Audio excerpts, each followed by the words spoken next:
All right, y'all. So thank you so much for being here tonight. This is going to be our first WKNDR Collective Workshop. And the beauty of these workshops is I was like, how can we help everybody? And the magic was I have this friend I met in Bali, and I didn't even plan on having a roommate. And he just popped in my mind one day, and I was like, would you be interested in meeting with me and talking about maybe hosting a workshop? And then we did, and we were kind of just fishing and spitballing it. And he's like, I got this exercise I want you to do. And I was like, sign me up. And we did it. And I was like, this is awesome. We have to share this with WKNDR Collective, because I was telling him, I was like, everybody here is so talented, but I think we just have a hard time of putting ourselves out there sometimes because of things that we might be conscious of, or things that we're not or things that we're unconscious of that are in the way. And that's what we're going to work on tonight, is identifying that, or even just working through it with a very simple method. And I'm going to let David take over from here. David, go ahead and introduce yourself. I don't want to butcher your name, and you can give them the exact details of everything we're doing tonight. Awesome. Well, firstly, I'm super grateful to just be a part of this community and get to meet you all. It's cool to have technology facilitate these connections, millions, maybe not millions, but many miles across from one another. And I'd love, just before we dive into everything, since I'm meeting you all for the first time, first I want to honor you for actually backing yourselves and promoting your work and standing by something that you believe in and sharing it with the world. Like, that takes so much courage and vulnerability and consistency to constantly be putting yourself out there to really pursue your dream. And I don't take that lightly at all, as you'll see shortly from the story I share with you. It's awesome. So I just want to honor everyone here for that. And I'd love to learn, perhaps if you'd like to share first, Kaylee, like what's brought you to this community, and what are you sharing with the world as part of your work? Oh, you're on mute. Yeah, hit that mic real quick.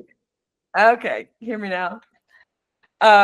It's funny that we were mentioning pool earlier, because that's actually where Chris and I met, a mutual friend. We had a pool day at one side, and then we were just talking like crazy. And he happened to pop up on my Facebook feed, and I was like, oh yeah, like well over a year later. So it was interesting, the timing. But I've gotten into subconscious sleuthing, a form of energy healing. And I just, as a client, I had such amazing realizations, because you can't talk therapy, things you aren't consciously aware of. So these were just incredible realizations, giving me clarity, and then realized I could do it myself. And then, so now I'm trying to offer that clarity by helping people get insights from the subconscious. I love that. How powerful is the subconscious? So amazing. Insanely. Yeah, it beats willpower every time. That's it. Oh, beautiful. Thanks for sharing, Kaylee. What about yourself, Patence? What's brought you here? What are you sharing with the world? It's actually patience. Patience. Yeah, Chris has been butchering it for a while. My bad. Oh my goodness. Name and shame. Chris is just like, I am terrible with names across the board. Even in pharmacology and nursing school, I'd be like pantrazole, and they're like, and I'm like, I know what I'm saying. It's spelled weird, so I blame my mom. Like, it's her fault. Anyway, so I have a couple things going on, but I do portrait photography, and I also have a spiritual practice where I do bone readings and also do spell crafting. So kind of like what are they called? Bath spells, candle spells, and like jar spells. So kind of a mix of things.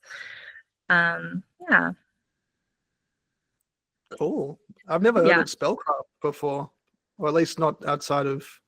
I haven't heard of someone actually doing it as a form of like work with clients. So what does that involve? Yeah, so they can be like intentions can be like crafted to like what do you call it? Words are hard right now. I just had a really long day. So they can have different intentions, and usually can be like custom made, and they often are, you know, I mean, it can be very simple, you know, you can do just like a protection or like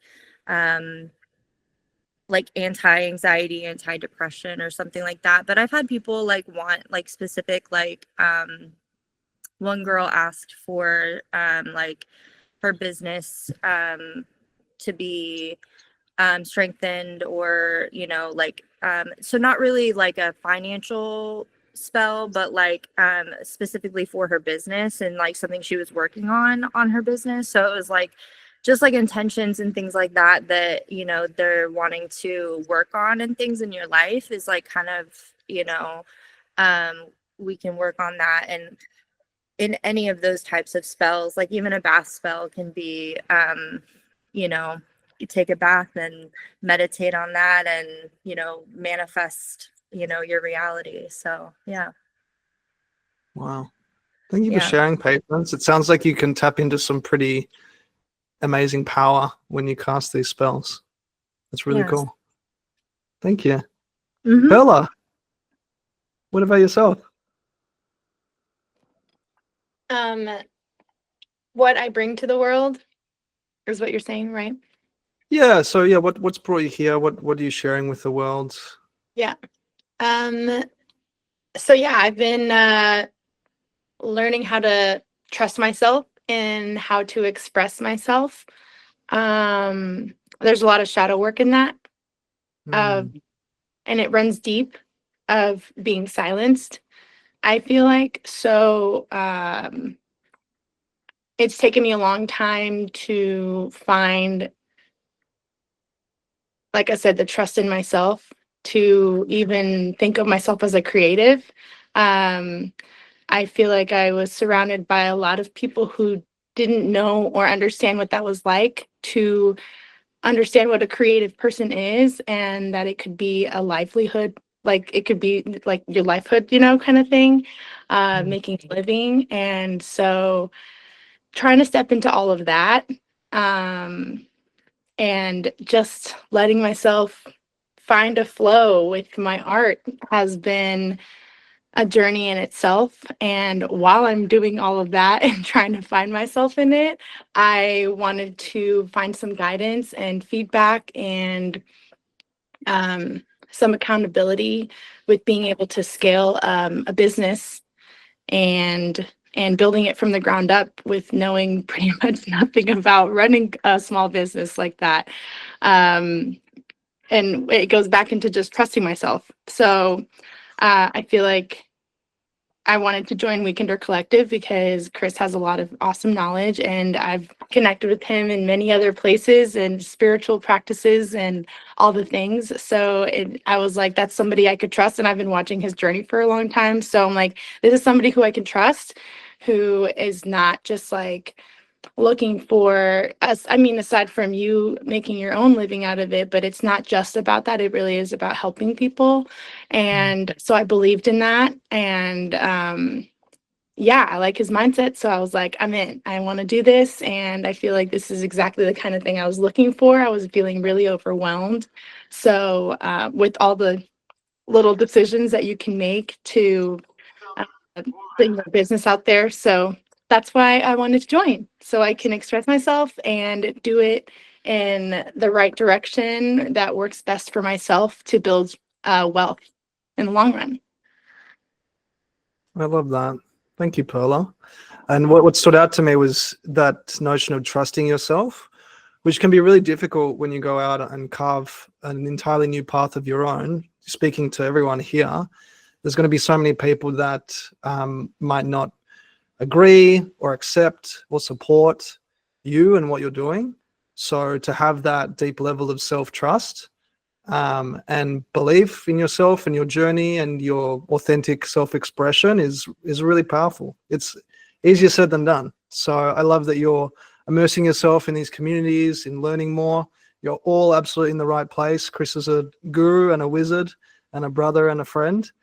And yeah, I'm really excited to go deeper with you all today. Just some general housekeeping. I'm going to share my screen as well. I'm going to run through my story today, specifically touching on some of the common challenges and mindset blocks that I've stumbled up against as part of my authentic self-expression and bringing out sort of my soul's purpose and mission into the world. We will go deep. So this is also a content warning. So there will be some sensitive mental health themes.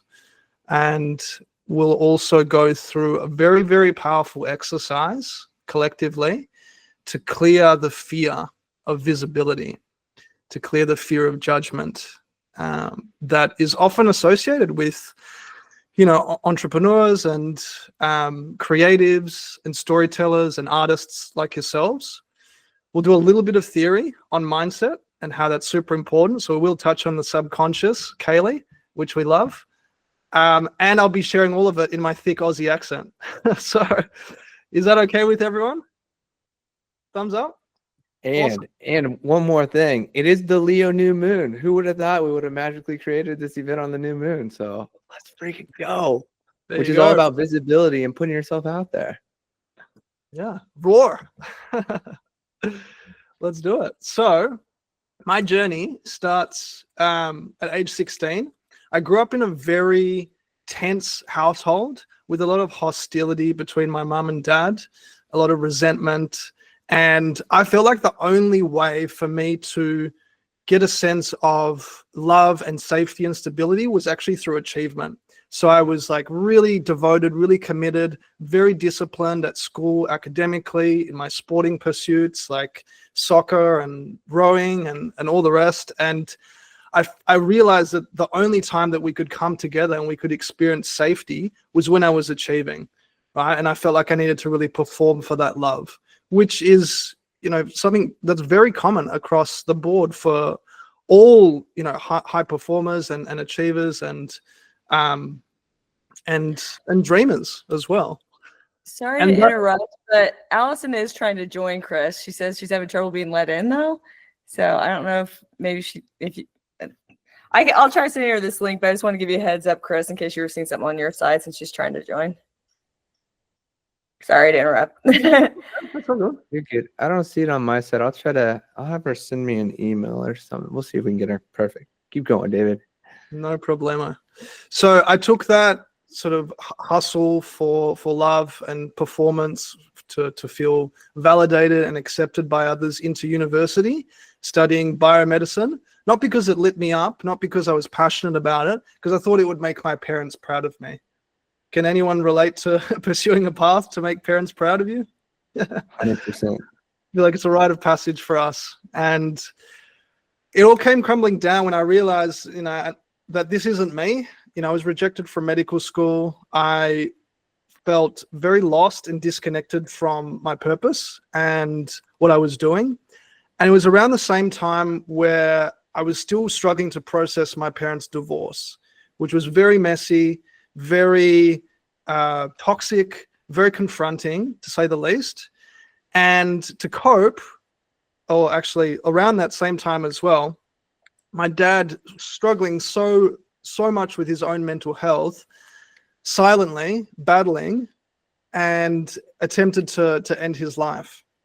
And I didn't realize that he attempted to end his life until I opened up about my own struggles with anxiety and depression and loneliness and isolation.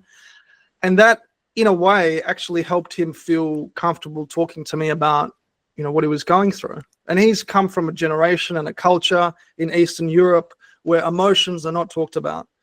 It's weak to have emotions and to express emotions is the narrative that he operated by. And it was the narrative that I was raised on as well. So you can imagine how, you know, challenging it was, but also really beautiful to have these conversations to feel heard and feel supported. Now, my coping tools at the time were really poor, you know, struggling to find my purpose, feeling disconnected from who I was, struggling to process the divorce and dad's attempted suicide led to escape and addiction. You know, I was heavily using drugs and alcohol, every party drug under the sun, you name it, I did it. And, you know, don't get me wrong, it was really fun being in my party boy phase. And, you know, for those who've been through a party phase as well, you can attest it's very fun at the time until it's not. Yep. Until it's not. And it all came to a head for me when I was caught by a drug bus, by the police, only a kilometer driving away from a music festival. And I tested positive for 3 different types of substances. I lost my license. I continued driving on a suspended license very senselessly. And that led to me getting a date in court. And that was my rock bottom. Literally staring up into the judge's eyes. It wasn't Judge Judy, although I wish it was. It was very, very confronting because I felt like I was a harm to myself and like I was a harm to others. And I felt so misaligned with what I was doing.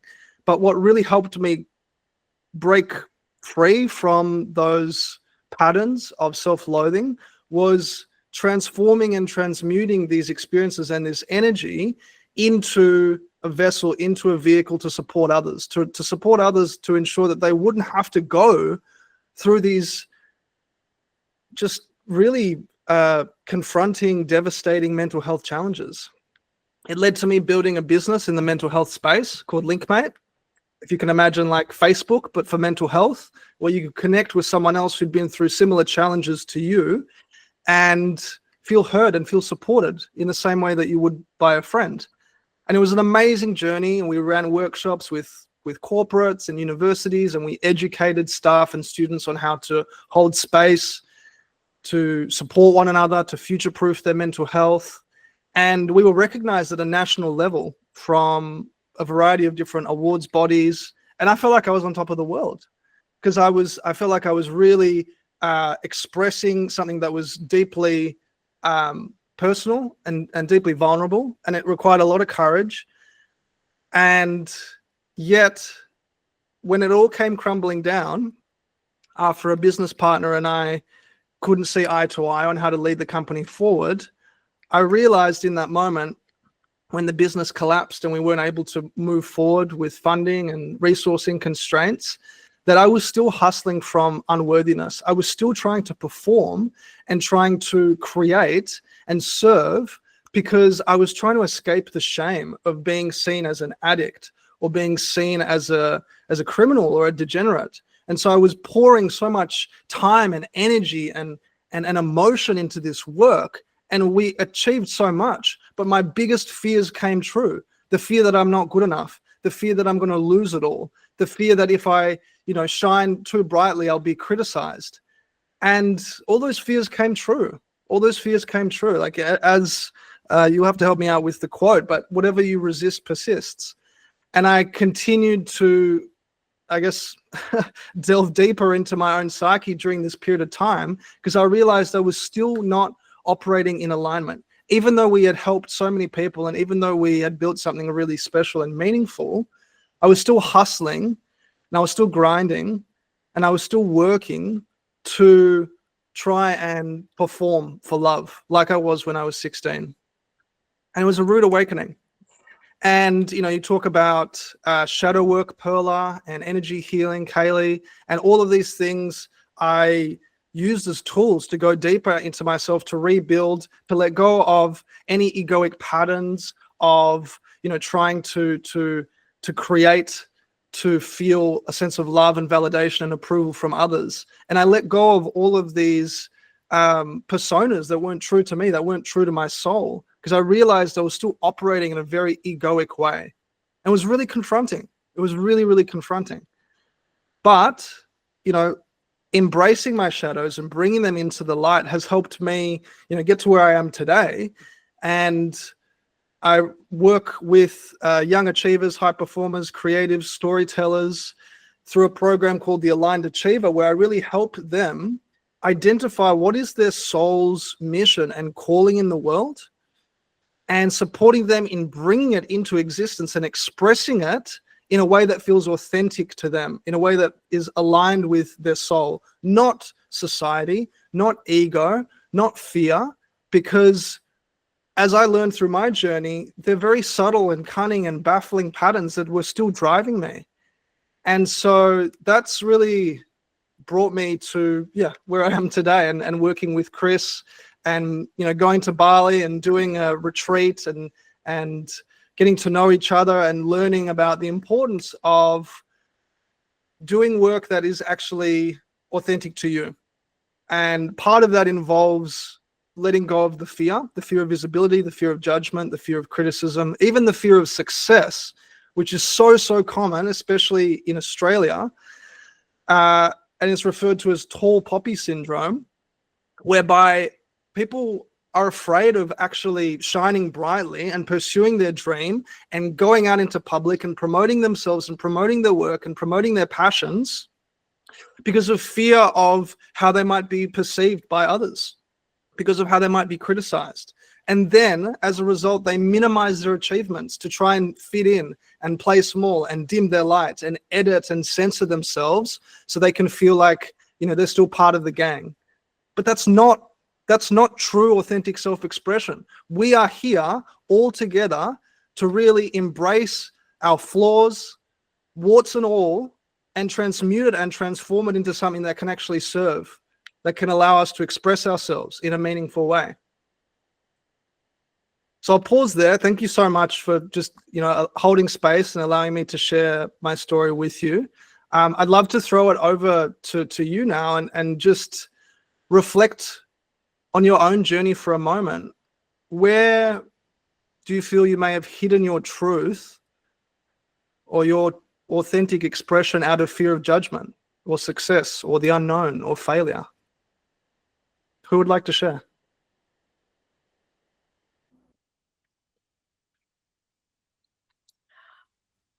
I guess I will. I definitely felt identity crisis with even getting into energy healing. On one hand, I've always known I could heal myself. But on the other, I was definitely one who might be like, oh, at first I thought the spiritual people were kind of kooky. I was atheist for quite a while.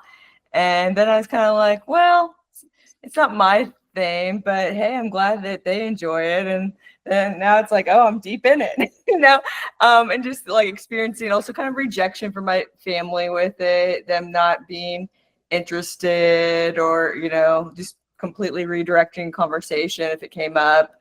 So that was, I guess, dealing with the change in my own identity and the rejection from people who are close to me, or just lack of interest, I guess, is more what I would say was there. That was really challenging, and I suppose it's probably still a little bit there. Some people I just don't bring that up to, because I'm like, well, if they don't want to converse about it, then we just won't bring it up. But maybe I'll change that soon. Well, thank you for sharing that, Kaylee. It can be so tough when the people closest to you don't accept your path and your calling. How have you navigated those relationships now, seeing that there's not as much interest or support in what you're doing? Well, I've found people who are aligned and are super interested, and then I just appreciate that my family, how they are high integrity, and they do show up for me physically. So they're not maybe my people emotionally, but they're like, we have the traditions, and I just moved. Like, if they're the ones who are there for me when I really need someone physically to show up. So I just focus on what they're great at and put my energy there when I'm with them, and my other energies I put with people who are aligned in that way. I love that. Yeah. And it's not about cutting people off. It's, realizing what purpose do they serve in your life, and just honoring that. And I'm glad that you found your soul tribe, Kaylee, because it's so important on this journey to have a bit of solidarity and support from people who get it emotionally. So that's beautiful. Thank you for sharing that.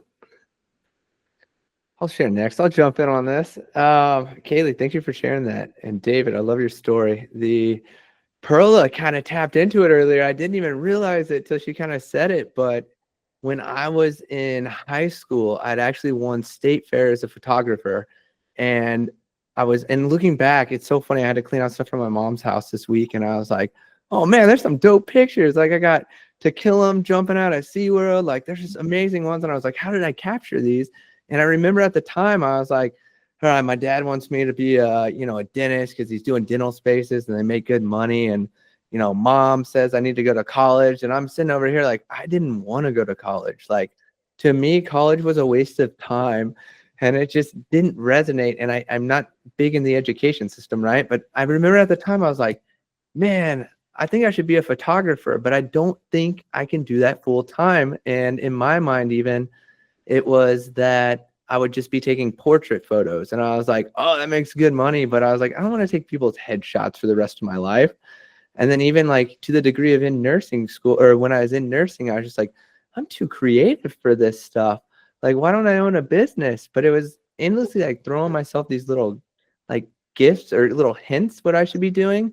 But even like it was so deep down that I was pretty much like conditioned to play small and take the safe route and take the traditional route, that I didn't understand how gifted or talented I was, and that all that stuff was just kind of like concrete layers were laid over the top of what I truly wanted to do, until like the spiritual awakening happened, and it was like, we're here now. But it was weird. And I don't know if it was ever fear. I think it was fear of judgment from my parents, and then really the fear of the unknown, and it's kind of like ignorance was bliss there. Like I didn't know the possibilities of what I could do with it.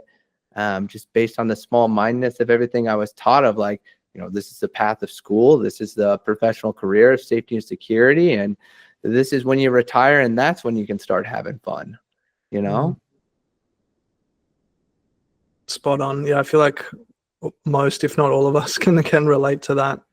And I love that you were able to acknowledge your gifts and then start, sharing them with the world, Chris, in light of all of the judgment or lack of approval from people like mum.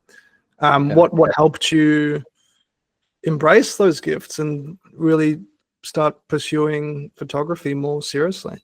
And it was weird, actually. I got out of nursing, or I was on the teetering of like hit a suspension on nursing, or I had took an FMLA from nursing, and was like bought a camera for my birthday, and we were creating content for a company at the time called AOFIN 124, and it was the cheapest way. And I was like, well, I've shot pictures before. And then literally it got me in it. And then I was like, we got to start videos. And I never really shot videos before that. And then bam, next thing you know, I'm creating full time, and my startup's failing, and my creative career's taken off.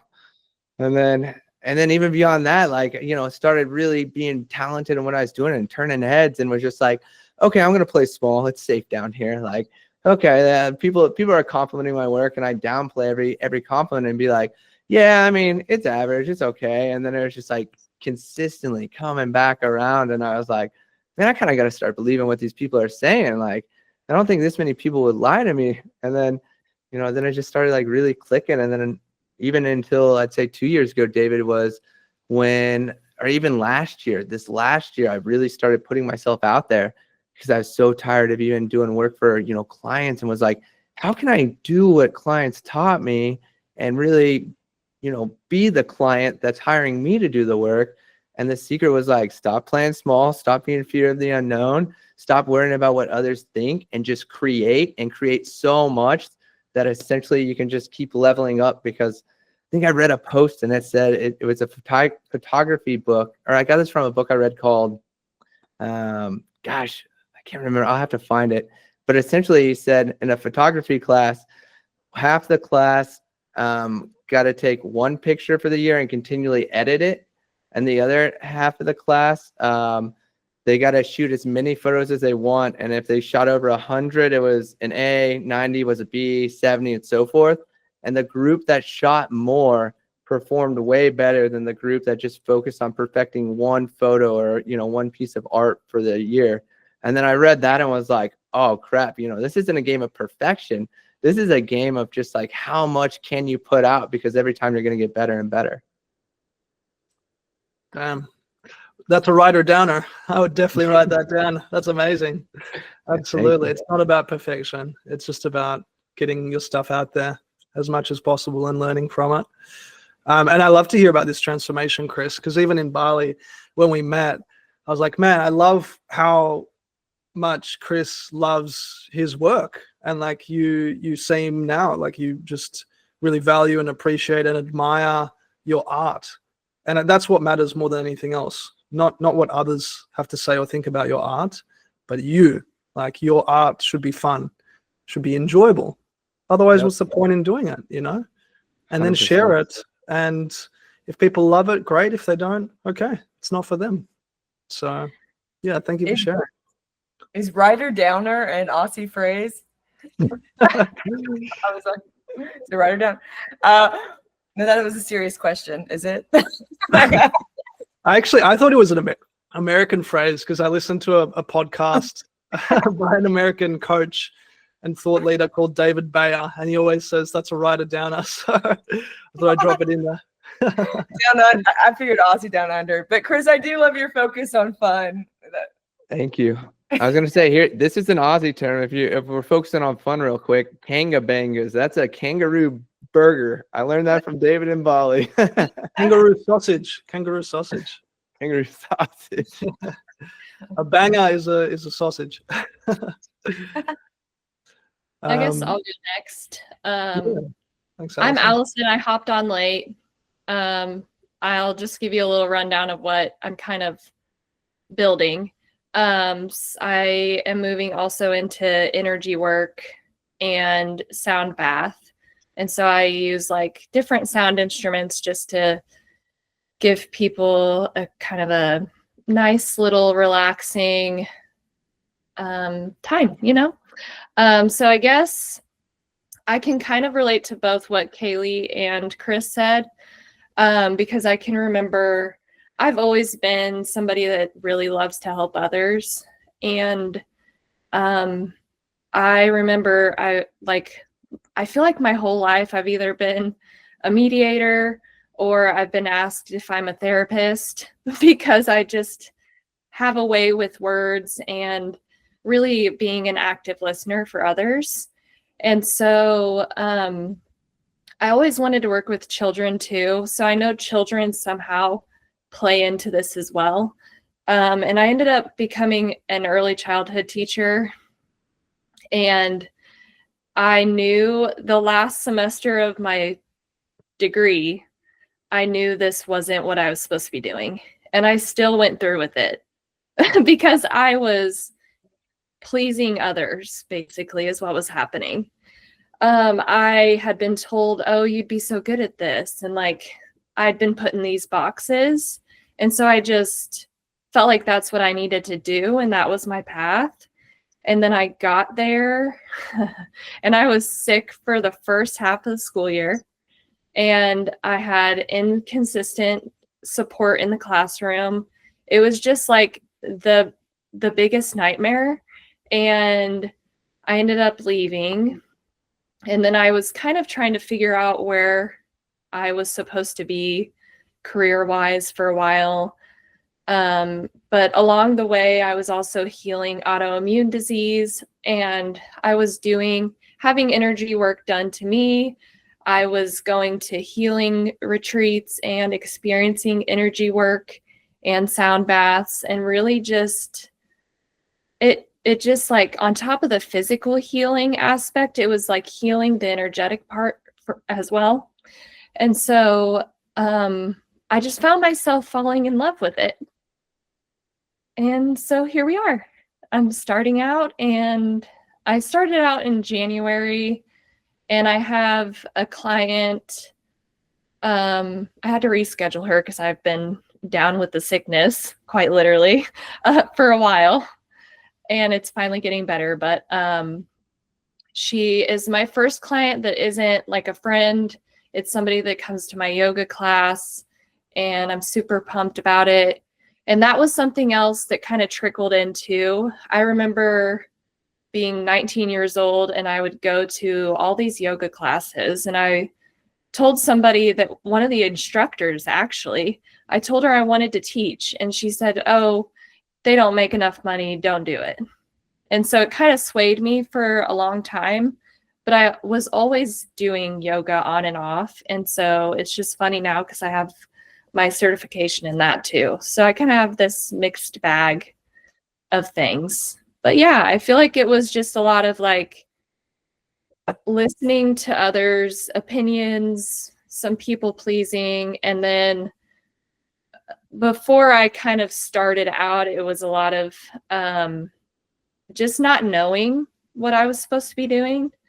And then still kind of figuring that out, like how this is all supposed to grow and develop. So I think I still have some of that fear and like stuckness taking place, but we're working through it. So yeah. Thank you, Alison. I really honor you because yeah, energy healing can be really intense to say the least.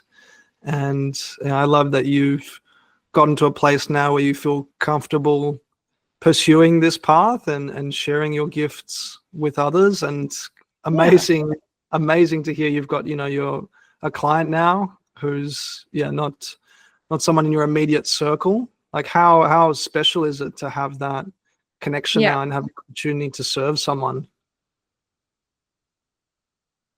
For sure. Thank you. Yeah.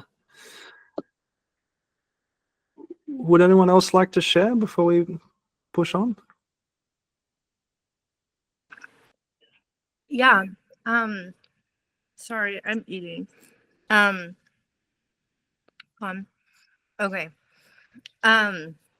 Try not to be rude. So first of all, I just wanted to thank you for sharing like the details of your story. It was very vulnerable, and I related with a lot of it, and I just like it reminded me of just how much I've gone through the cycle of like getting out there and doing what I love, and then being afraid of doing well, and then kind of psyching myself out because I'm so used to things not going well, I guess. I think that's like one of the biggest fears that I have, is that I'm always going to like that things aren't going to go well, and that I'm going to mess it up. And so oftentimes I just mess it up myself on purpose, I've noticed, in order to, in order to ward off, something outside of myself, capsizing the system. I just capsize it myself, take the ship down. And so it's like happened over and over again, where I just like self-destruct, and and a lot of that comes in the form of addiction, just to be like super vulnerable with that. And so I really appreciate you, being vulnerable with that, because makes me feel less alone with that. And and that's like a hard thing to deal with, and also gives a lot of hope to know that, there's so many people out there that do get through that, and make beautiful things out of it. That's really hopeful. But anyway. Thank you for your vulnerability, Patience. Yeah. Can I ask, where does the fear of things not going well come from?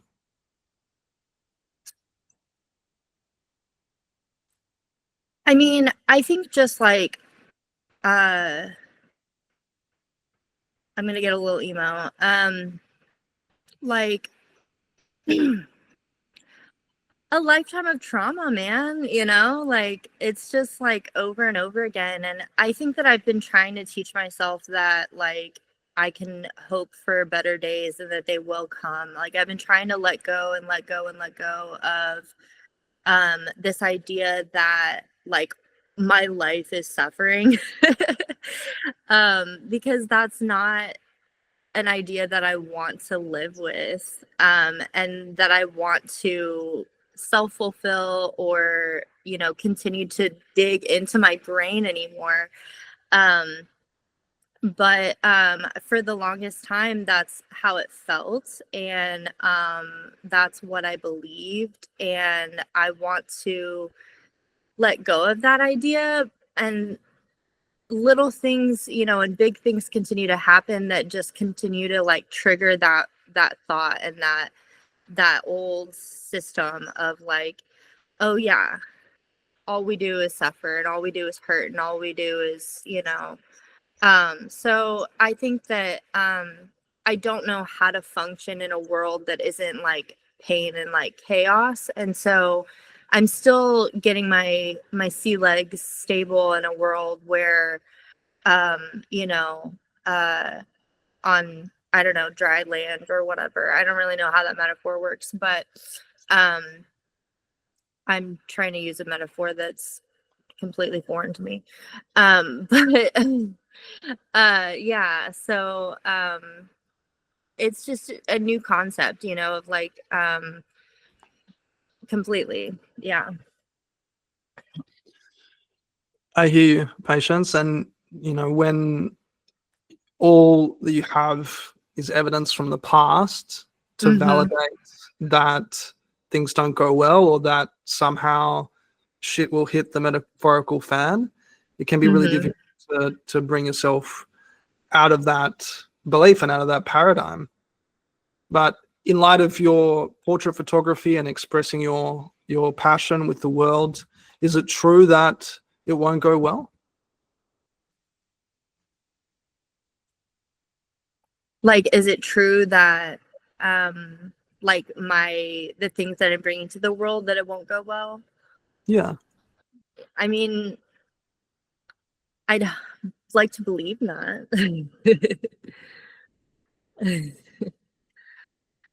Yeah, and that's like so slippery and cunning with these beliefs that we have, which are just that. Like, it's not a fact that things don't go well.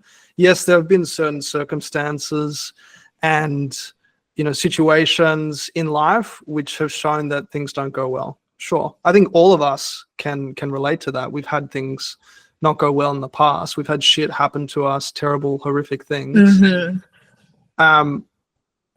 I think where we trip up, and I'm no exception to this, because you know my story now.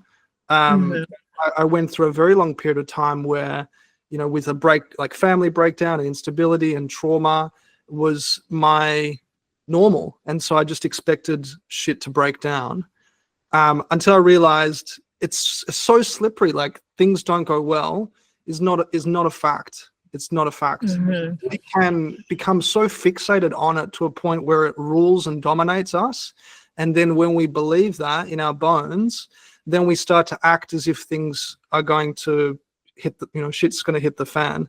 And then, of course, we find ways to self-sabotage subconsciously. Yeah. But if it's just a belief and it's not true that things don't go well, then, you know, who would you be in the absence of that thought?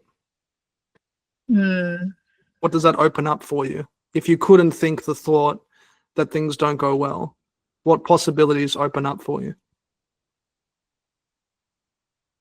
A very beautiful world. Beautiful. How does that feel? Like a huge relief. Yeah, beautiful. I really, really value your vulnerability, Patience. Thank you. I think there's something in that for everyone to take away, and to remember that, you know, these thoughts are not ours. We likely got them from parents or family or friends or society or media. It's not true that things don't go well, as much as, you know, news will have us believe. It's just a belief. And if we can actually put a bit of distance between us and that belief and start to think about a beautiful world instead, then we start operating very differently. I'm a firm believer in the certainty of the goodness of the future. I'm a firm believer in there being a massive global spiritual awakening and ascension and transformation. And it's through communities like these and learning how to, in these moments, just let go of those old, egoic, untrue beliefs that we can start thinking and feeling and acting differently. So thank you so much again. I really, really appreciate you, Patience. Of course. Cool. Well, in light of everything we've spoken about around, the fear of judgment, success, the unknown, it all boils down to one very hairy, very gnarly wound, which is a visibility wound. And so I would love to guide you all through a practice now. It shouldn't take us longer than 5 minutes to heal the visibility wound, to clear the fear of being seen, to let go of the stories that things don't go well or it's not safe for me to stand out. Are we ready to go? Let's go. Let's go. Okay. So I'm going to stop sharing my screen. I invite you all to just get comfortable in your seat. And we'll just start off by taking one deep breath in through the nose, filling up the belly like a big balloon for 4 seconds before exhaling for 8 seconds, like breathing out through a thinly pursed lips, like breathing out through a straw.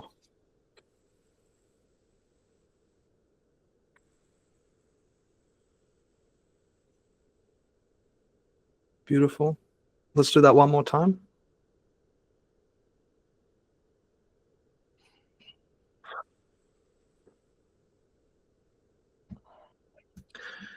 Now just follow along with what I'm doing. We're going to be tapping on certain points of the body. I'm going to say certain statements out aloud. And I invite you to say those statements out aloud or mentally. It's entirely up to you. So we'll just start tapping on the side of the hand, like so, on the karate chop point. Even though I feel scared to be fully seen.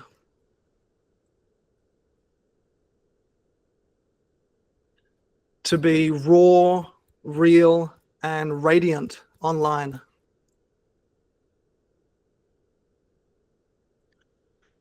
I deeply love, honor, and accept all of me.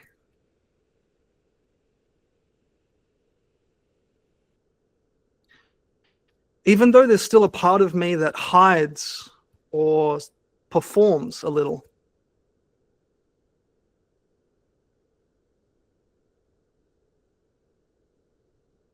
I acknowledge this part with compassion.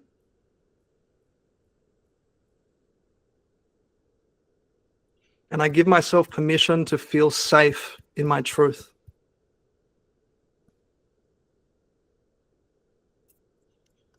Even though a piece of me fears being judged, misunderstood, or rejected.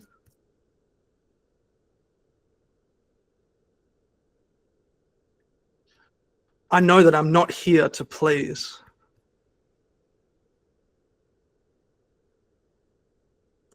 I'm here to serve, share, and shine.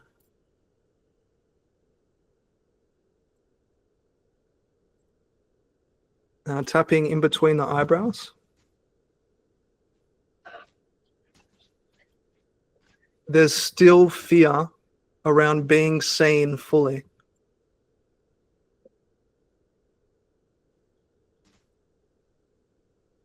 Side of the eyes on the temples. Maybe it's not safe to be completely me. Under the eyes, on the cheekbones. What if they laugh, judge, or misunderstand me? Under the nose. I've felt that sting before. On the chin. Being visible once meant being vulnerable to pain.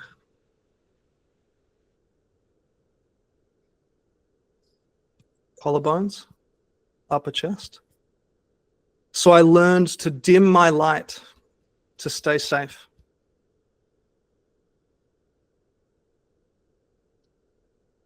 Crossing the arms over underneath the armpits. But that old strategy doesn't feel right anymore.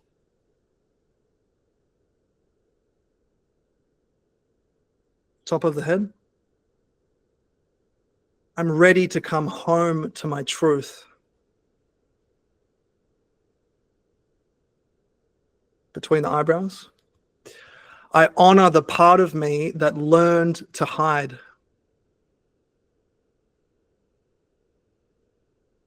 Side of the eyes, temples. I send love to the young version of me who thought it was dangerous to be seen.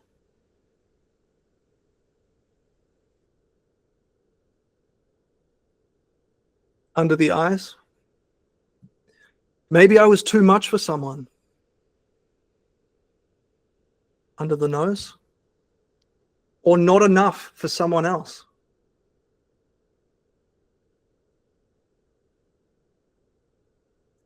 On the chin. But I'm not here for them anymore. Collarbones. I'm here to be me and to lead with my light. Under the arms. The more I show up, the more I heal. Top of the head. The more I speak my truth, the more others are freed to do the same.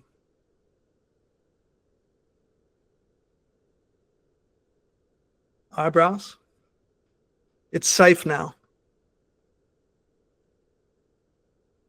Side of the eyes. It's safe to be real. Under the eyes. It's safe to be messy, magical, and human. Under the nose. It's safe to show all sides of me online.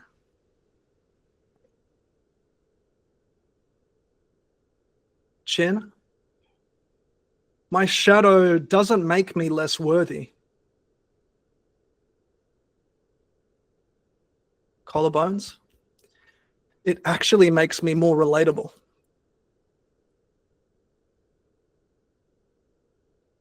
Under the arms. My authenticity is my resonance.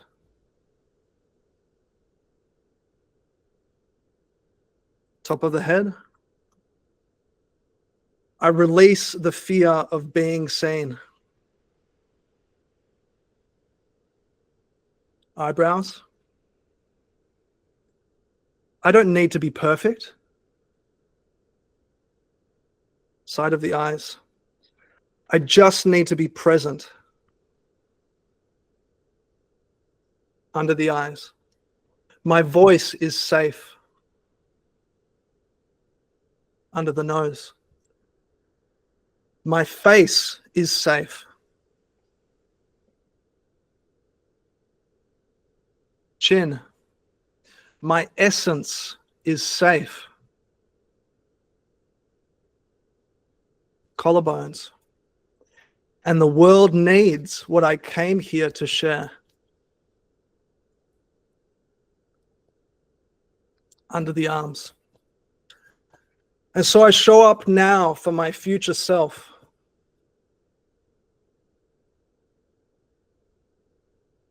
Top of the head. The leader. The guide. the healer, the artist, the full expression of me.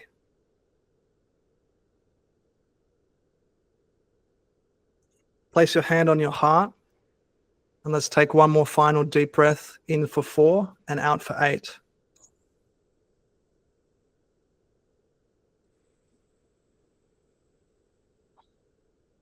And repeat after me. It is safe to be seen. It is safe to be me. It is safe to be seen. It is safe to be me. I release the past and I step into my power. I release the past and I step into my power. I am visible, valuable, and divine. I am visible, valuable, and divine. Beautiful. And just sit and be. Enjoy and trust.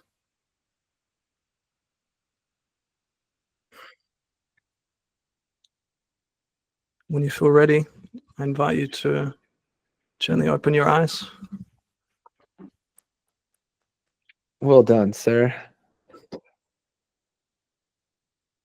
How are we all feeling? Who'd like to share? Man, I feel fantastic. I think something that came up for me real quick. I wanna lead this with was like the content challenge. When you're like, by being myself, I help others be themselves. That just landed in me, and I was like, man, I feel like I've been more of myself lately, and it's cool to see the reflection of everybody else putting themselves out there. So, thank you so much for putting yourselves out there and really helping me see that. So thank you. Yeah, thank you, Chris. Thank you, everyone. Who else would like to share?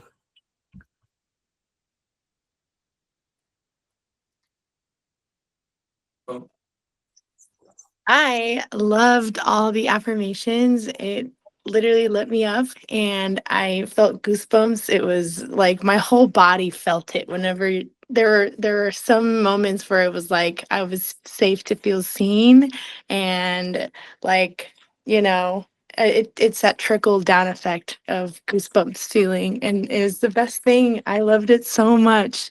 I never practice enough EFT tapping, but when I do, it's the best thing ever. And I'm like, oh yeah, I should do that more often. it's the best. Those were really awesome affirmations. I needed that. That's amazing. I love that, Perla. I'm glad you got a lot out of it. Super powerful, super powerful. Beautiful. Who else would like to share what came up, how you're feeling now? I feel really relaxed now. I think I really needed that. It was amazing. Thank you. My pleasure. Yeah, thank you all for your practice and for joining me. Kaylee, how are you feeling?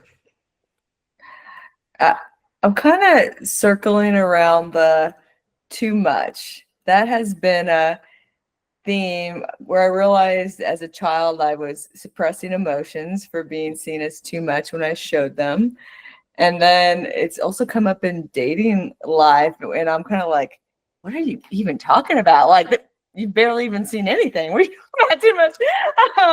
I recently had a conversation with a woman who's like, oh, and she didn't even know the details, but she nailed it. She was like, too much because you know exactly what you want, too much because you have preferences and you vocalize them. And I was like, oh, that's interesting. Well, if someone's got a problem with that, keep walking. Like, okay, if you think that's a lot, like knowing what I like, okay. So that's just been an interesting theme lately where that's been coming up a lot as something for me to give attention to. Wow, that's amazing. Yeah, it's going to be very it can be very threatening for people when you start owning your worth and communicating your needs and your boundaries, right? Because most people are people pleasing. So that's amazing. What reminded you of that, Kaylee, in your life around where you've just express what you need? Well, I will share where I was most proud. It's most frequently come up in dating, but it also comes up with family and just being expressive. But yeah, where I was proud of myself when someone said that, and I responded, maybe in the past I might have been like trying to explain my position and find a common ground. And this time I was like, you know what? I'm a lot of energy and passion and insight. Yeah, it's like my favorite thing about me, actually. So I was glad that I finally flipped it, tried to convince them zero, and was just owning it. So that was a nice flip for me.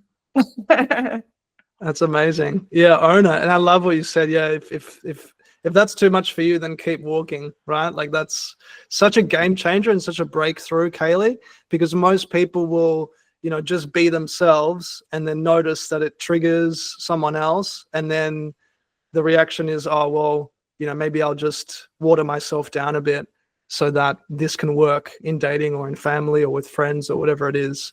So for you to say, all right, well, you're not my people, that's like mind-blowing levels of self-worth and self-love. So I really honor that. That's beautiful, Kaylee. Thank you. It has been big for me because though I believe in self-reflection and owning our impact, sometimes it's like it really isn't you. It's the story someone else is telling themselves, and you don't have to, do backflips trying to accommodate their wounds and stories. Absolutely. Yeah, that's it. That's so liberating though, right? Like to get to that place and be like, yeah, well, if someone doesn't like me, I know it's just their shit, not mine. And that's their journey that they have to walk, and I don't need to dim myself or dim my light to be with them. So that's amazing. Thanks so much for sharing that. That's beautiful. Patience, how are you feeling?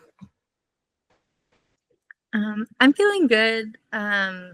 It definitely, I think I've just been like really emotional lately because it made me a little just like emotional of just like it was really touching. Like it was like to hear and validating, just to hear some things I needed to hear for sure. Yeah, so I would have to think really hard to pinpoint what those were, but it was, yeah, thank you. My brain is fried. No, you're so fine. You're so fine, Patience. It's very normal to get emotional. I sometimes cry during EFT tapping, especially if I'm hitting on a nerve or a belief that's, very emotionally charged.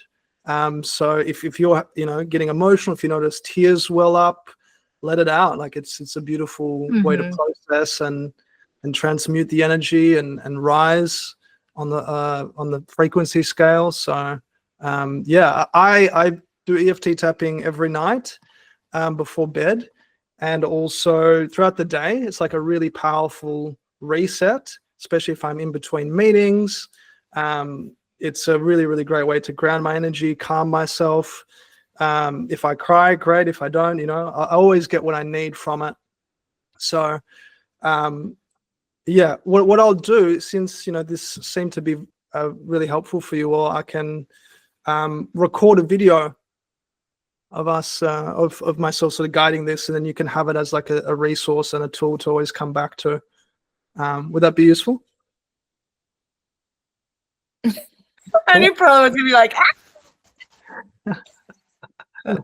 you're so cute.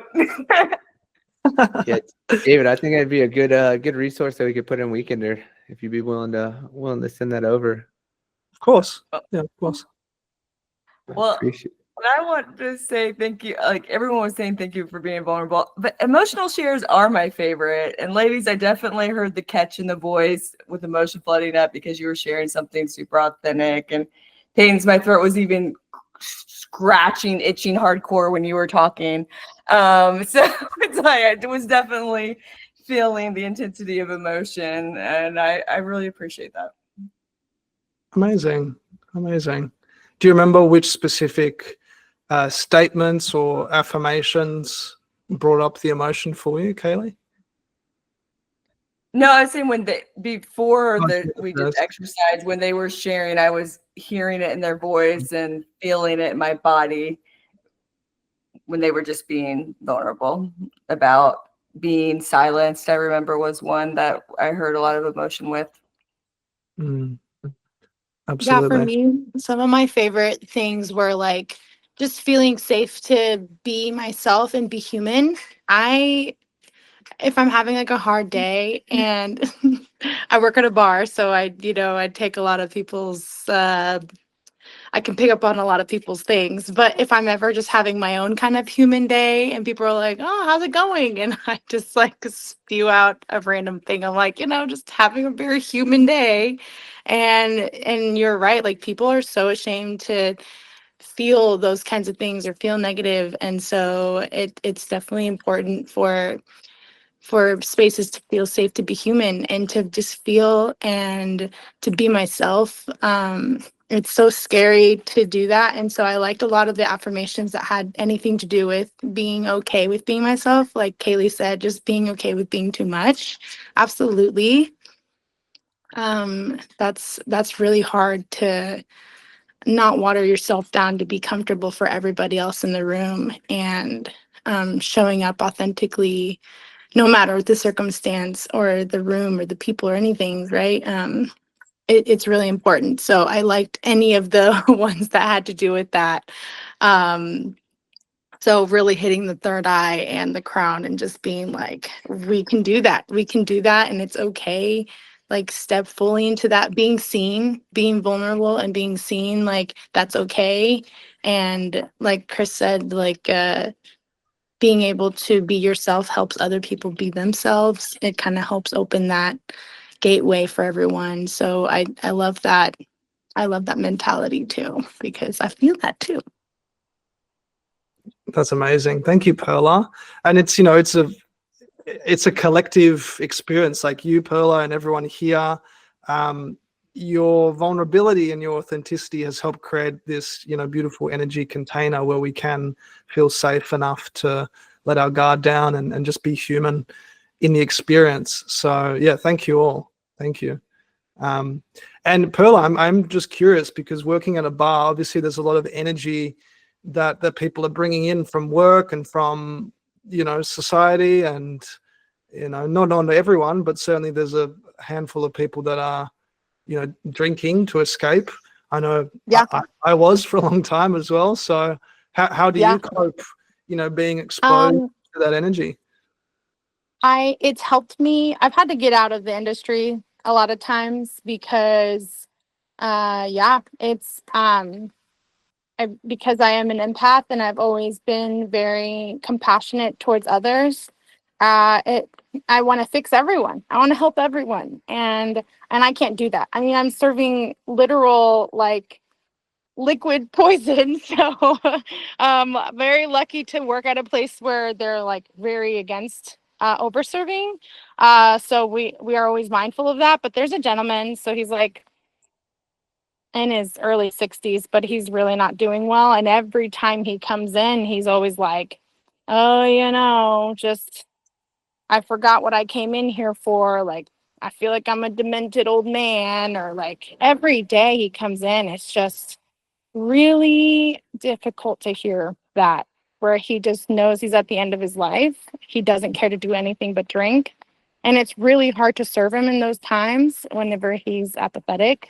So I try my best to like hold space to let him be vulnerable, but also I'm like, my guy, you're here every day. I can tell you that going sober for a week might help you, but he's not going to hear that, because even if I have told him that, he doesn't care to listen. He wants to hear what he wants to hear, like, oh, I'm so sorry. Like, what's your story like? They want that. And so I've had a lot of practice with being able to hold my ground, be strong within myself, and also still show compassion and hold space for people. Because, you can only help them as much as they help themselves. Yep. So trying to work with it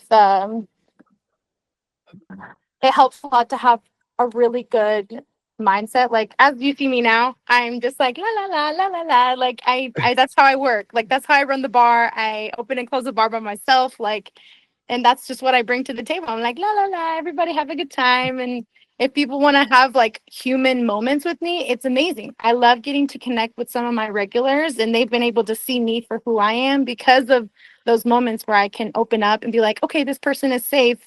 You know what? Yeah, it's been kind of hard doing this kind of thing, but here I am. I show up. I'm grateful for the opportunity to work. I'm grateful for the opportunity to meet good people like you guys or whatever it is, right? And having those moments where like the people who are in their right mind and aren't there to obliterate their brains with liquid poison. Those are the people that have helped me get through the time. But a lot of the times the people who actually come to that bar are actually in that mindset. They're not there to like get wasted. A lot of people just have like one, maybe two drinks, and then that's kind of it. We don't really have a lot of people that go all out, which is another reason why I've been able to stick with this bar for as long as possible, because there's some toxic work environments, especially in that industry. So yeah. Wow.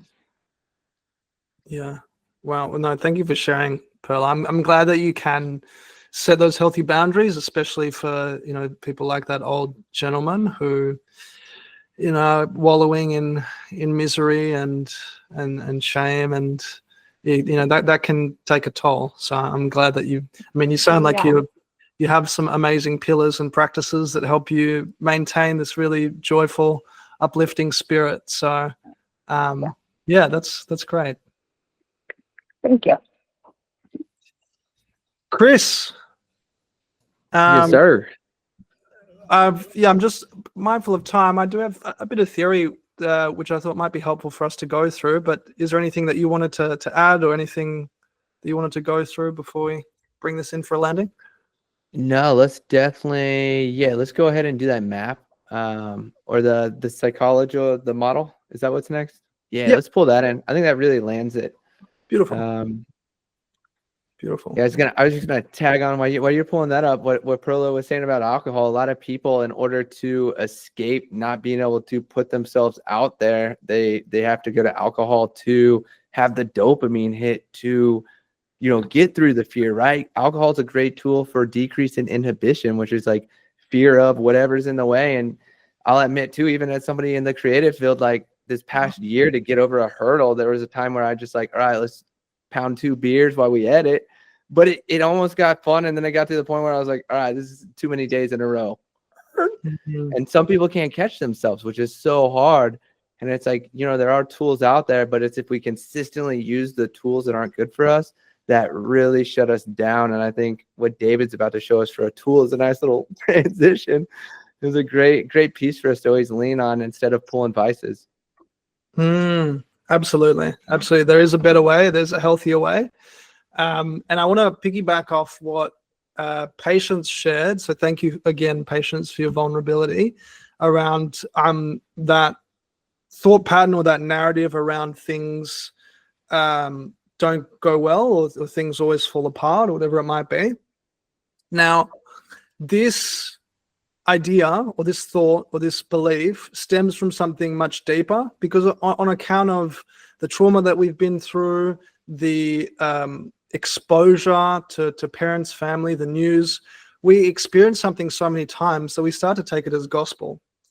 And what I'm referring to here are paradigms or beliefs, which are a multitude of habits or habitual thought patterns that run at a subconscious level. This is like a really powerful program running in the background that has almost exclusive control over my habitual behavior. Now, you can think of your brain as a supercomputer. I'm not reducing us to robots, far from it, but our brain operates like a computer, our brain and nervous system, and we can program it, in the same way that you install an app on your phone to be able to use it. You can install a really powerful, productive, uplifting program in your brain and nervous system. And these paradigms, like I said, they have almost exclusive control over my habitual behavior, and almost all of my behavior is habitual. 95% of my results, perceptions, and behaviors are controlled by my subconscious, automatic, habitual patterns, right? And so these paradigms affect the way I eat, the way I walk, even the way I talk. They govern my communication, work habits, my successes, and even my failures in life. So we really want to understand that, you know, taking that example from patients before, it's not that life is out to get me. It's that I've been operating with this narrative or this paradigm for an extended period of time that things don't work out well for me. And so because I've been operating under that program, I am subconsciously being controlled to reinforce that behavior and those results in my life. The good news is, though, that these paradigms can be changed in the same way they were created, through constant spaced repetition and emotion. Now, there are a variety of ways that you can engage in subconscious reprogramming. You can do stuff like energy healing. You can do hypnosis. The tool that I love to use and share with clients is sort of a blend of mindset and nervous system or somatic work. And the EFT tapping was a really powerful example of that, where, you know, you all had the opportunity to program new empowering beliefs. You know, we started with the challenges of being seen and feeling like we're too much, and then we rewrote that program. And if you do this regularly, repeatedly, with emotion, and you let yourself get excited, like, you know, you did Perla, like you did Kaylee, like everyone, you really embraced it, and you feel emotionally connected to those words, you're actually starting to change the way that you operate. This is really, really powerful work. Like I said, so over 95% of my results, perceptions, and behaviors are subconscious. Now, what that means is, unless I learn to take conscious control of my mind, 96 to 98% of my day is automatized. So unless I become aware of certain paradigms and programs, like I'm too much, or things don't work out well for me, or I don't have what it takes, then I'll continue to be driven by these programs. So it's not anything out there that's controlling us. It's these subconscious programs that are really leading how we think and feel and show up. And these paradigms control my perception, so the lens through which I see the world. If I'm going through life and thinking that, you know, things don't work out well for me, or it's difficult to make friends, or the universe is a scary place, then already I'm going into situations and circumstances and client calls and social media with this lens that, you know, I'm doomed, right? It controls my productivity. Paradigms control my creativity, my health, my confidence, my relationships, my ability to earn money as well. And a very simple diagram to bring this all together is, you know, if I'm going through life with the belief or the paradigm that, you know, things don't work out for me, or I always fail, then on a moment-by-moment basis, I'm going to have thoughts that this isn't going to work out, or I don't have what it takes, or I'm not good enough. And thoughts, right, which is just electrical conductivity in the brain, gets transmitted through the nervous system and expressed in the body as emotions. And then the feeling is what is the label that we attach to that emotion. So if I think that I'm not good enough, that I don't have what it takes, that things don't work out well for me, then I'm already starting to produce a whole pharmacy of emotions in my body, of stress, anxiety, worry, fear, inadequacy, insecurity. And these emotions drive over 95% of the actions that we take each day. So you can only imagine what kind of actions that we'll be taking. Fear-based actions. You know, if I'm trying to, you know, share a piece of my art online to express myself, I'm subconsciously creating and sharing that piece of art from a place of fear, stress, worry, insecurity. So you can only imagine what kind of results I'll be generating with that. Fear-based results, stress, worry-based results. And then what happens is we look at those results and maybe we didn't get as many likes or shares on our post, or no one reached out for a discovery call, or whatever it is. No one inquired about, working with me. I'm looking at the results. I'm like, see, I knew it. Things don't work out for me. I'm not good enough. I don't have what it takes. Which then reinforces the initial paradigm. But this is really, really subtle and very, very, very cunning. It's not the results. It's the paradigm that we have been running on subconsciously that's leading to that. We'll always look at the results and they'll continuously reinforce that reality inside us. There's nothing out there. There's nothing out there. The world and your reality is simply a projection of your thoughts, beliefs, and emotions. And as soon as you change that, then the world or the universe changes to meet you. And this is where a lot of people I work with get stuck. They're looking at the results and they're like, see, I'm not going anywhere. No one's reaching out. There must be something wrong with me. And they hustle and they grind and they push and they work harder, but it's still coming from that energy of I'm not good enough or things don't work out well for me, right? So the work that we're doing and that you got a glimpse of today through the EFT tapping is really powerful. I really encourage you all to get into a habit and a practice and a ritual of doing it daily and program some new empowering, uplifting beliefs. Because as you do that, right, then you start operating from a new paradigm. Then you feel, oh, I can be too much. And whoever doesn't resonate is not my people. Like Kaylee beautifully said, you can walk away. I know my worth. I'm creative. I'm inspired. I am successful. I'm a storyteller. I'm an artist. It's safe to be sane. It's safe to stand out. It's safe to shine brightly. It's safe to fully express all parts of myself. And then when I come from that paradigm at a subconscious level, I'm having thoughts of, wow, I think I'm pretty amazing. I think that I've got what it takes. I know that I've got what it takes and that things do work out for me. And if they don't immediately, then I know that there's a really powerful lesson in there for me, which I can, extract some value from and get better. And then when I'm thinking these really powerful thoughts, I'm feeling different. I'm feeling really inspired. I'm feeling empowered. I'm feeling uplifted and courageous. And then I take actions from this new place of, inspired, empowered action. So you can imagine what kind of results are going to be expressed through my art and through sales and through clients. And then I'll look at the results and I'll be like, see, I knew it. I am amazing. I'm inspired. I'm empowered, right? But the results didn't change. The paradigm changed. So this is all about not letting the external circumstances and situations dictate how you think and feel. This is about sovereignty. This is about agency. This is about taking power over your mind and nervous system, having dominion over your flesh. This is who I am. This is how I operate. And I have thoughts that are aligned with that. And I have really powerful, productive, inspired feelings, which lead to powerful, productive, inspired actions and results.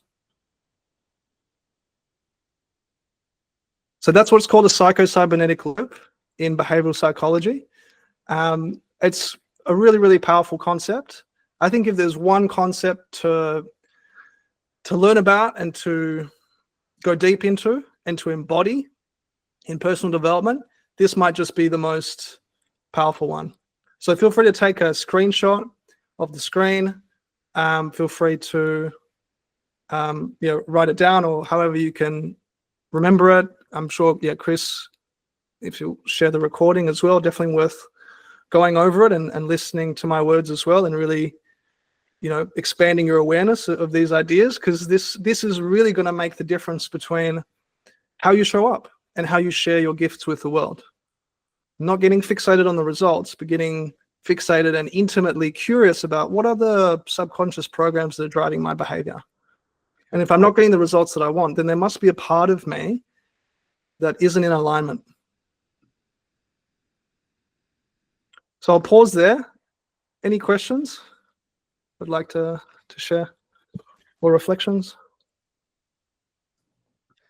What tends to be the paradigm shift that you see with your clients, just in general for us? Like, take us from what paradigm they're at when they start working with you, because I think there's a commonality of it all. And then where do they shift when they start seeing those results that they're like, oh, wow, this is powerful? Yeah, it's a good question. So when I first meet them, they might be feeling stuck, feeling like blocked mentally, and it's getting in the way of them being able to fully, safely, authentically express themselves. And because they're operating from that place and that paradigm, they just think that working harder and longer and, doing, 40, 50, 60-hour weeks will somehow compensate for the lack of results that they're getting. So they're burnt out, they're stressed, they're juggling a lot. And going through this work, and there's sort of 3 phases I take them through. The first is mindset, so really bringing awareness to these patterns.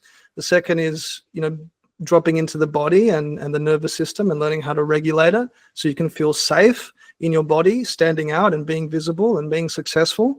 And thirdly, if they feel called to go through what I call soul work, to identify what are the core wounds of perhaps unworthiness or visibility that we can heal, so that they can start operating from a more aligned, authentic place. And then what happens is they know that there's a feeling of deep peace and self-assurance and self-confidence. They don't feel like they're not good enough anymore, or they're not trying to perfect every little detail. They're not constantly comparing themselves to others anymore. They feel more than enough, and they're feeling more inspired and more confident. And they end up having, some experience a quantum leap in terms of their results, whether it's more revenue or more clients. But again, that's just a byproduct of the work that they've done internally to shift their paradigms and to come from a more powerful, peaceful, purposeful place, rooted in like deep self-worth and self-love and wholeness. Thank you. That's awesome. Appreciate that. I have a question. So let's say you go through all the steps, right? You're helping out and you're seeing a positive change. As life does, it brings us back onto sometimes needing to revisit those things when you think you've healed, and it like comes back again, and then you feel weak.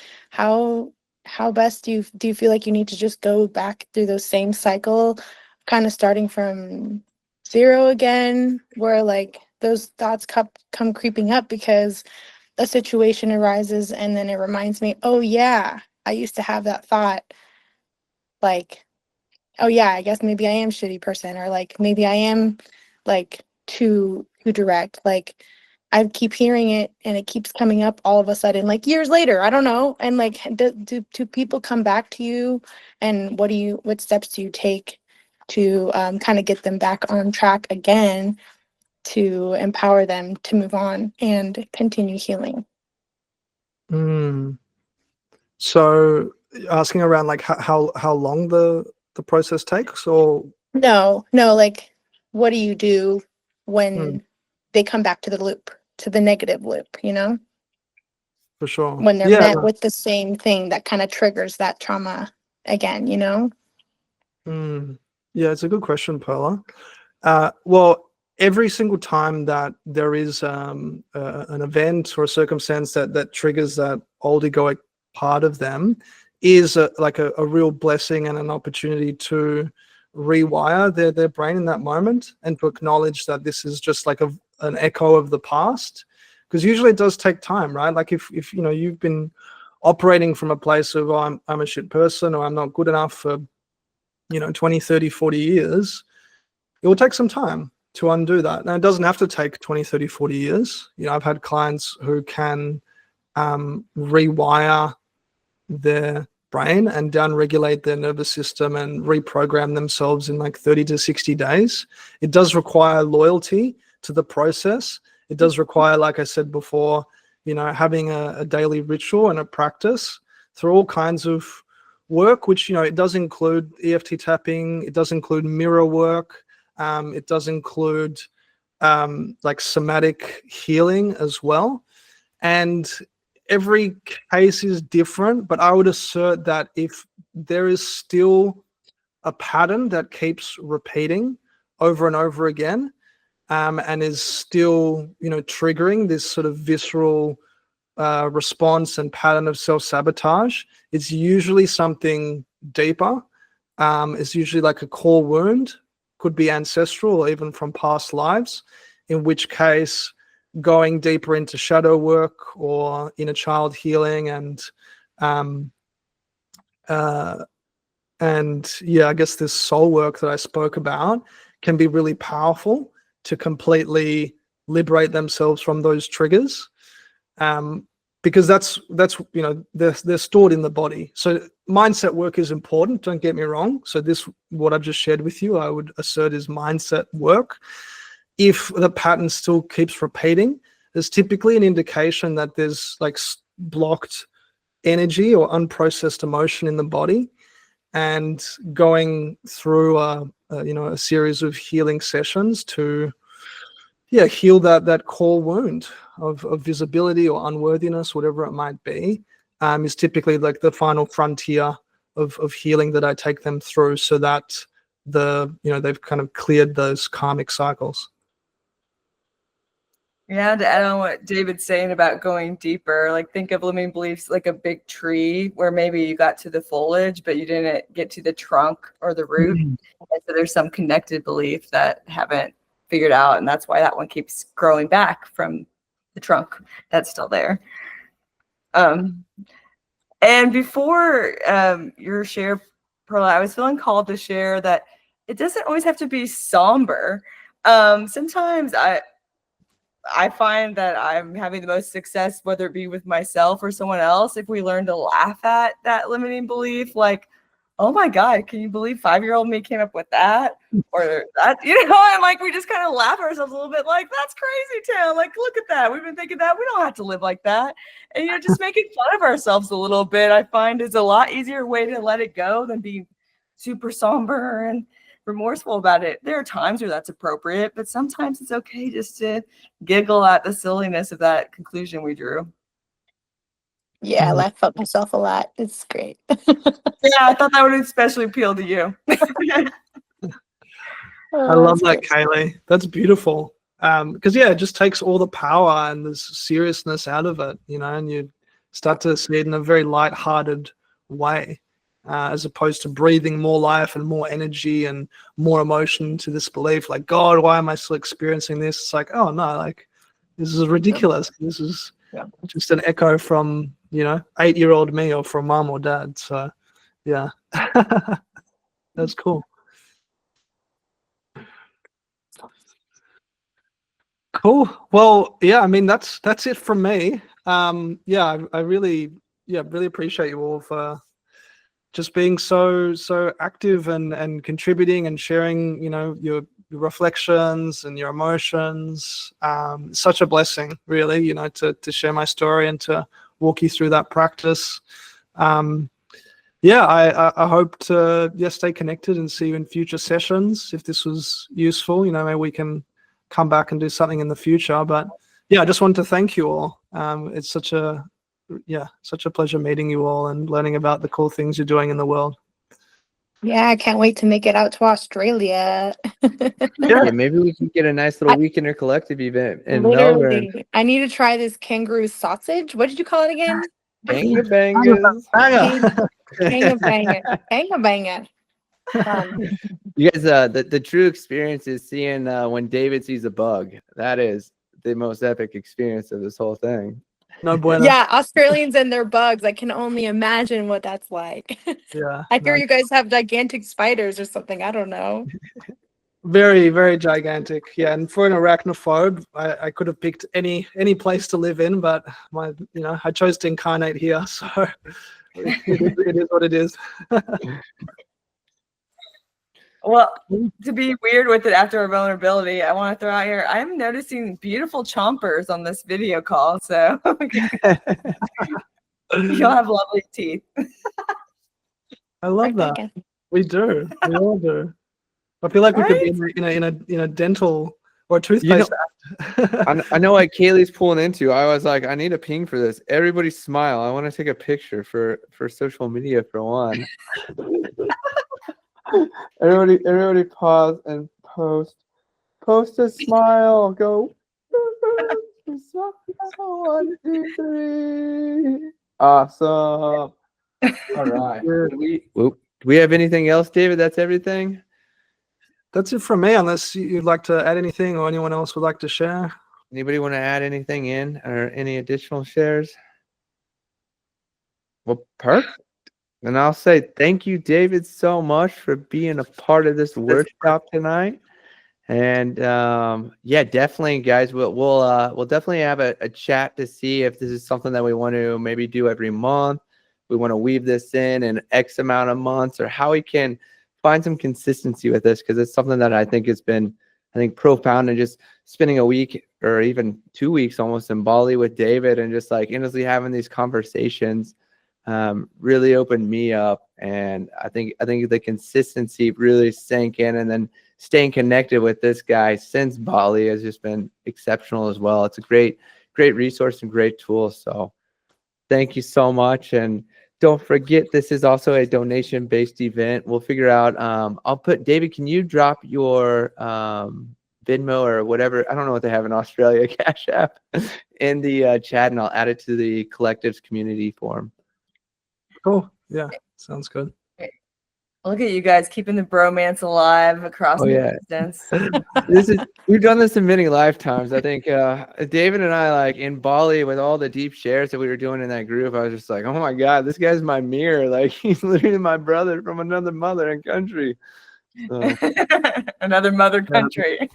yeah. Well, I have this, we were talking about some pretty cool ideas in Bali about, maybe going back to Bali, and it'd be a cool trip to really get like a really cool mastermind. Because we met on a retreat there, but we had a different outlook of what we thought a retreat should kind of shift between, and what we'd like to recreate based on what we would experience there. So. Yeah, we'll have to take this into the beautiful Balinese jungle and do something special together. But get Etta back out there too. Hey. We gotta get Etta. We gotta go. We gotta let everybody experience Etta.